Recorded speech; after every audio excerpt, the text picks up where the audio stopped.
Everyone remembers Bette Davis telling the assembled throng to buckle up, it's going to be a bumpy night, in 1950's All About Eve. But discerning viewers will recall that Betty's performance as Margot Channing was not the only distinguishing feature of the acerbic classic. Anne Baxter played Eve Harrington, Margot's creepy fan and assistant, whose ulterior motive is to topple the star and claim the spotlight for herself. Anne was already a successful and respected actress by the time she appeared in All About Eve, having won a Best Supporting Actress Oscar 4 years earlier for her role in The Razor's Edge. She was cast in All About Eve because of her resemblance to Claudette Colbert, who was originally due to play Margot, and her performance netted her an Oscar nomination for Best Actress. Bette Davis was also nominated, but both lost out to Judy Holliday in Born Yesterday. Anne's other most memorable film role was as Nefertiti alongside Charlton Heston and Yul Brynner in Cecil B. DeMille's The Ten Commandments.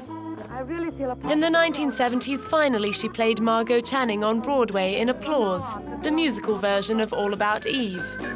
Bette Davis came to see her and talked later about what a joyous occasion it was. In the early 1980s, she replaced an ailing Davis in the TV series Hotel, sealing a long-standing professional association between the two stars. Offstage and off-screen, Anne was married 3 times. Her first husband was the actor John Hodiak, who starred in Hitchcock's Lifeboat. Their marriage lasted 7 years and produced a daughter, Katrina. In an autobiography, Anne blamed herself for the marriage's failure.